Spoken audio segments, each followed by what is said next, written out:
Pagbobotohan ngayong araw ng House Committee on Justice kung sufficient in substance ang unang impeachment complaint laban kay Pangulong Bongbong Marcos.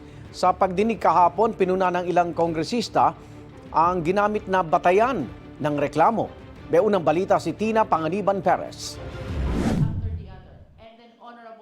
Paano nga ba dapat sukatin kung ang impeachment complaint ay sufficient in substance? Sa ilalim ng Section 5 ng Rules on Impeachment, sufficient in substance ang isang impeachment complaint kung may recital of facts o malinaw na salaysay na mga pangyayari at alegasyon na hindi paratang lang, kundi pasok at tugma sa mga ground for impeachment.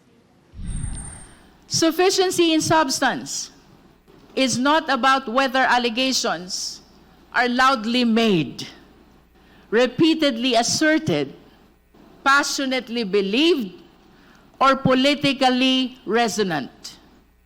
It is about whether the complaints allege ultimate facts, not mere conclusions, whether they show a personal, culpable act or omission by the impeachable official, and whether those acts, as pleaded, amount to culpable violation of the Constitution, treason, bribery, graft and corruption, other high crimes, or betrayal of public trust, as the Constitution strictly enumerates. Pinaigting din ng komite ang sukatan matapos manalo sa botohan na dapat authentic ang mga dokumentong kalakip ng complaint. Tatlo ang grounds for impeachment ng De Jesus complaint: betrayal of public trust, culpable violation of the Constitution, at graft and corruption. Isa sa mga puna, puro news article daw ang basehan sa alegasyong kinidnap at binigay sa ibang bansa si dating Pangulong Duterte. The first offense, most of the annexes are news articles. It might be insufficient for evidence to be based on mere news articles only.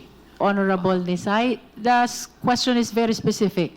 Whether or not you are aware of a case of kidnapping filed against the impeachable official. Am I aware, Madam Chair? You are? Aware of that. So you are aware that there is a case of kidnapping filed against the impeachable official? No. That there is no, ma'am. Sinita rin ang basehan ng alegasyon na drug addict daw ang Pangulo, kaya epektado ang kapasidad na mamuno. This ground presupposes that because PBBM is an addict or an alleged addict, he is unfit to be president. However, unfitness per se is not a ground for impeachment. Ganon din ang alegasyong hindi vinito ng Pangulo ang unprogrammed appropriation sa budget noong 2023 hanggang 2026. At kumikbak din daw ito sa mga budget insertion at ghost flood control project na ang basehan ay mga video na pinost sa Facebook ni dating Congressman Zaldico. The video exposes abroad, wherein we in the later part will have to hear this particular person has to be present. Otherwise, it's a piece of paper and a piece of video that is not allowed to be introduced in any proceeding. Inusisa rin ang basehan ng alegasyong binuo ng Pangulo ang Independent Commission for Infrastructure para protektahan ang mga kaalyado niya. Ito ang unang balita. Tina Panganiban Perez para sa GMA Integrated News.